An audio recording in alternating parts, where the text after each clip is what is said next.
When looking through historical photos of famous European military leaders in modern times, people can often find them not only dressed neatly on formal occasions, but many also holding a magnificent, small stick that is about the size of a rolling pin. In fact, this thing is called a baton of command, which is a ceremonial item representing authority, with no practical use in daily life, similar to the crown of a queen or the staff of a pope. The history of the Western baton of command is very ancient, and many historians now believe that it originated from ancient weapons, a type of single-handed hammer similar to the ones used to break armor in China's 18 weapons, but with many different specific designs. Carvings of pharaohs holding hammers can still be seen in Egypt.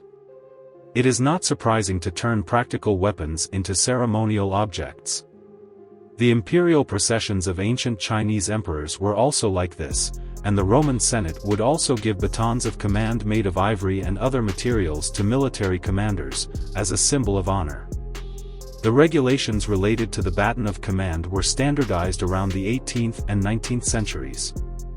France was a bit ahead in this regard, using wood as the base of the baton of command, then covering it with luxurious velvet, gold plating, silver plating, and adorning it with stars, eagles, and other patterns based on the characteristics of different dynasties.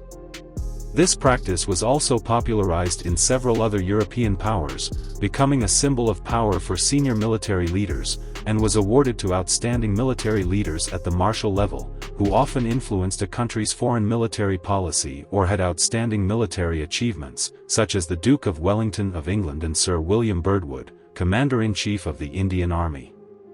Different countries make adjustments to the details of the baton of command based on their own culture and beliefs. For example, the small sculpture at the top of Birdwood's staff mentioned earlier is St. George slaying the dragon, and the shaft is adorned with a gold-plated lion, with the base engraved with, "From His Majesty George V, King of the United Kingdom of Great Britain and Ireland to Field Marshal SIRWM. Unlike military uniforms and other items, the baton of command cannot be mass-produced. First of all, there are not many people who can become marshals. During the reign of Peter the Great of Russia, only 63 marshals received the baton of command, and not all marshals can receive the baton of command. The baton of command itself is expensive to make, using varying weights of gold, silver, and other precious metals, and some are even inlaid with gemstones. The craftsmanship is mainly handmade, requiring the designer to put in a lot of effort, reflecting its unique nature. Most of these batons of command are custom-made. The batons of command of the same country and era may have some similarities in style, but differ in detail, such as the engraved text on the base. It has no practical use in itself, unlike the tiger tally of ancient China which could command troops. The baton of command is just a symbol, like an emperor giving a precious jade rui to a general. It can be displayed on formal occasions, but it is still treated as a treasure at home. Because it has no practical use, there is no limit to the number of batons of command that a person can receive.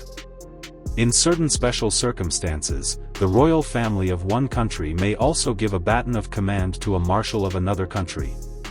For example, the Duke of Wellington of England received batons of command from 8 different countries, namely England, Prussia, Portugal, the Netherlands, Spain, Austria, Russia, and Hanover, formerly a European principality.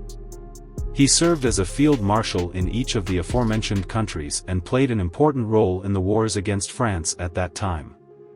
World War I and World War II were another peak period in the development of the baton of command, as these wars produced many famous commanders, such as Germany's Göring and Dönitz. To this day, the baton of command still exists in Russia, England, India, and other countries, but its value seems to have diminished, becoming a symbol of the transfer of high-level command power, handed from the outgoing marshal to the new marshal.